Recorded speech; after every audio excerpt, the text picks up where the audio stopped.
दुनिया का सबसे घातक ब्रिज कोलैप्स जो गुजरात के मोरबी में हुआ, उसका संबंध एक 40 साल पुरानी पिक्चर से कैसे हो सकता है। मोरबी की दुर्घटना के बाद जो लीपापोती हुई, उसकी भविष्यवाणी 40 साल पहले एक लो बजट पिक्चर ने कैसे कर ली, और 140 लोगों के मारे जाने के बाद भी असली गुनाहगार कैसे बच जाएंगे, इसका फॉर्मूला भी इस 4 दशक पुराने पिक्चर ने करके रखी है। कौन से पिक्चर की बात कर रहा हूं मैं? और यह पिक्चर अगर आपने नहीं देखी है तो देखना जरूरी है आपके लिए, देश की दशा और दिशा को समझने के लिए। और मोरबी जैसे हादसे फिर से क्यों होंगे, यह पिक्चर उसका भी जवाब देती है। शुरू करने से पहले big thanks to our members, जिनके सपोर्ट की वजह से कम हमारा डूबने भी 2 यारों नहीं हुआ है अभी तक। हमारे मेंबर्स की वजह से ही हम ये सारे सवाल उठा पाते हैं इस चैनल पर। आप भी मेंबर बन सकते हैं देशभक्त के, अनलॉक कर सकते हैं membership benefits by logging on to patreon.com/thedeshbhakt। उसके बाद जो आपका मनपसंद टियर हो।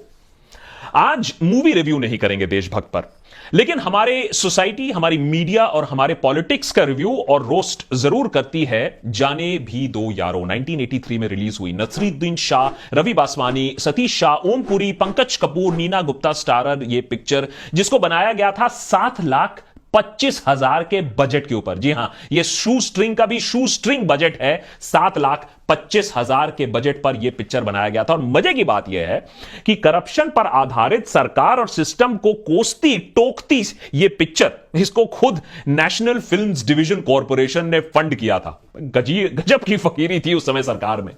आज सिस्टम के खिलाफ, आज सिस्टम से सवाल पूछने वाली ऐसी पिक्चर बनाने की कल्पना भी नहीं हो सकती है। या तो बॉयकॉट हो जाएगी, या तो उस पर यूएपीए लग जाएगा सवाल पूछने के लिए। इस पिक्चर के कई टैलेंटेड किरदार आज हमारे बीच में नहीं है, लेकिन जाने भी दो यारों की जो कहानी है आज भी घिनौनी सच से उतनी ही मिलती है जितना 40 साल पहले मिलती थी। वही अमीर गरीब के बीच में फासला, वही बेरोजगारी, वही घूसखोरी, कुछ लोगों को कॉन्ट्रैक्ट मिल जाना, वही पुल का टूटना और वही गुनहगारों का बच निकलना। पिक्चर में 2 मेन किरदार हैं, विनोद और Sudhir, played by Naseeruddin Shah and Ravi Baswani.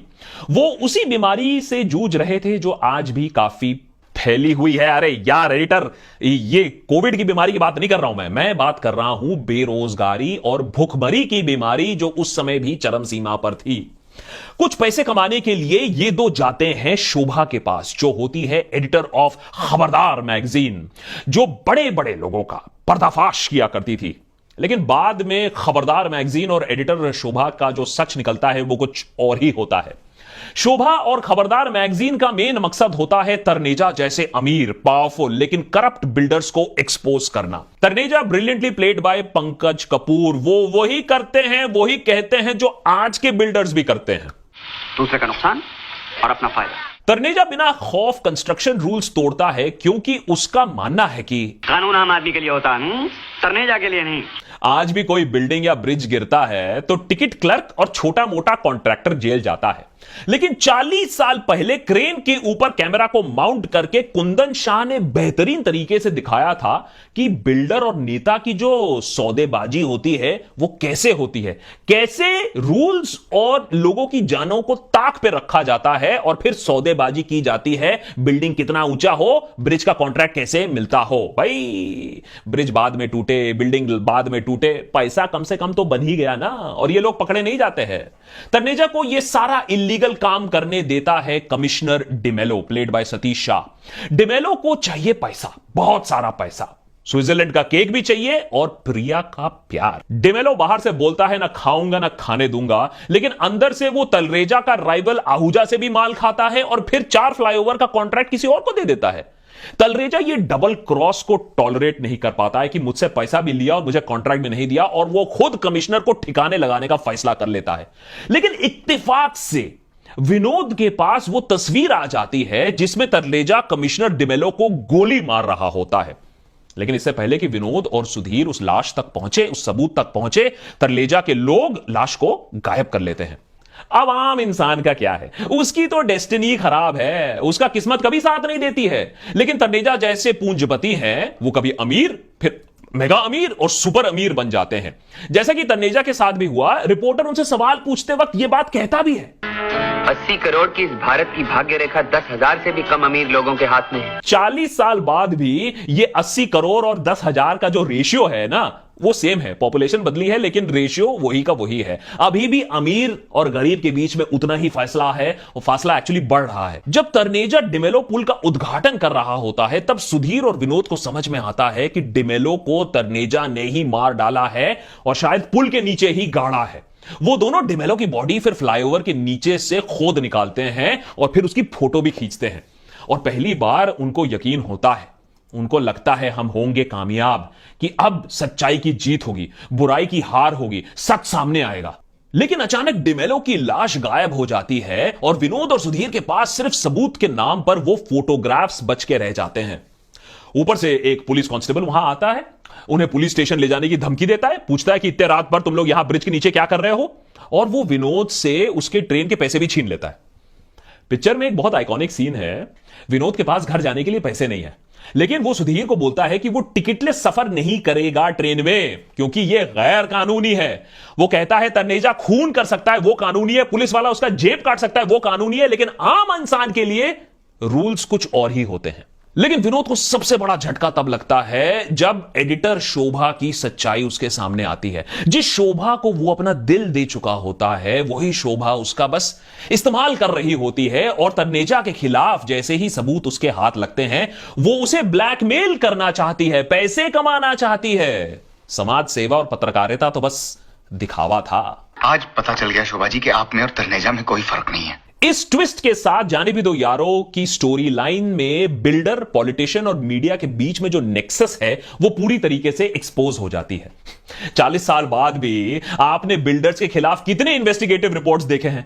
5 lakh से ज्यादा घर अनमेड, अनफिनिश्ड पड़े हुए हैं। 4.5 लाख करोड़ के प्रोजेक्ट देश भर में फंसे हुए हैं। लोगों को अपना ड्रीम घर नहीं मिलता है, वो मरे जा रहे हैं अपने घर के लिए, लेकिन मीडिया में इसको लेकर कोई हाहाकार नहीं है क्योंकि सबके मुंह बंद कर दिए गए हैं पैसे लेकर।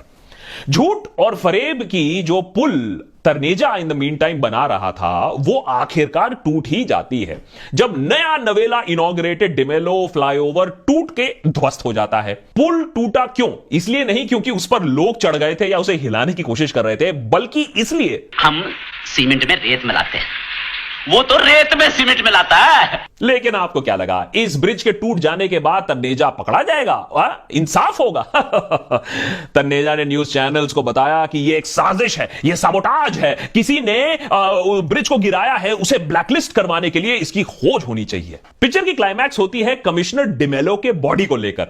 विनोद और सुधीर बॉडी को पुलिस तक पहुंचाने की कोशिश करते हैं जिससे उनके पास ठोस सबूत हो, और तनेजा, शोभा, आहूजा सब अपना अपना देख रहे होते, वो बॉडी अपने पास करना चाहते हैं। फाइनल क्लाइमैक्स महाभारत के एक प्ले में होती है जहां द्रौपदी का वस्त्र हरण का सीन हो रहा होता है। आज के टाइम पे ऐसा क्लाइमैक्स सोचा भी नहीं जा सकता है, दंगा हो जाएगा। जहां महाभारत की परिभाषा ही बदल दी जाती है, उसमें मुगले आजम भी आ जाता है और कमिश्नर डिमेलो बन जाते हैं द्रौपदी। लेकिन इस क्लाइमैक्स के बाद जब पुलिस फाइनली वहां पहुंचती है और विनोद उन्हें सब कुछ सच्चा सच्चा बता देता है, बॉडी भी दिखा देता है, तब कम से कम लगता है कि अब तो सच्चाई की जीत होगी। अरे भाई, बॉलीवुड की पिक्चर है, 2 घंटे 12 मिनट की पिक्चर पूरी होने वाली है, अब तो सच्चाई को जिता दो। लेकिन ये क्या, नया कमीशन तनेजा, आहूजा और एडिटर शोभा के बीच में सुलह करा देता है और सब मिलकर यह फैसला करते हैं कि डिमेलो ब्रिज के कोलैप्स में विनोद और सुधीर को फंसा देंगे। क्यों? क्योंकि ब्रिज गिरने से पहले वो वहां दिखे गए थे। और वो भी कहते हैं कि जब तक ये लोग बेकसूर साबित होंगे 6 महीने गुजर चुके होंगे और पुल टूटने का सारा मामला ठंडा पड़ चुका होगा। और ऐसा ही होता है। 40 साल बाद भी इस पिक्चर में कहीं हर एक चीज आज भी सच है। बिल्डर, नेता, मीडिया का नेक्सस अभी भी उतना बुलंद है। मीडिया के एडिटर्स अभी भी दलाली कर रहे होते हैं। आम इंसान अभी भी पिस रहा है। अमीर के लिए कानून के रूल्स अलग होते हैं। और इन सब लोगों से अगर पंगा लिया, सिस्टम को चैलेंज किया, ज्यादा सवाल उठाया, तो जब डिमेलो फ्लाईओवर के कोलैप्स के असली क्रिमिनल्स को नहीं पकड़ा गया पिक्चर में, उसी तरीके से मोरबी ब्रिज गिरने के पीछे जो असली हाथ हैं, शायद उन पर कभी हथकड़ी तो नहीं लगेगी। नेता टाइप आधा काम मत करो, सब्सक्राइब के साथ साथ बेल आइकॉन भी दबाओ। कैसा लगा हमारा ये not a movie review?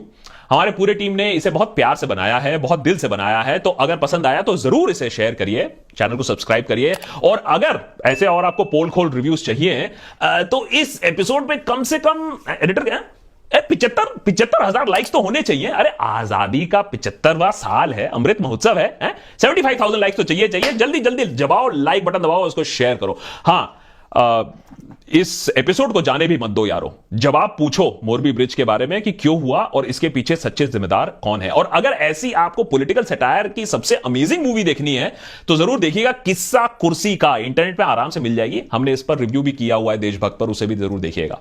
Till then see you.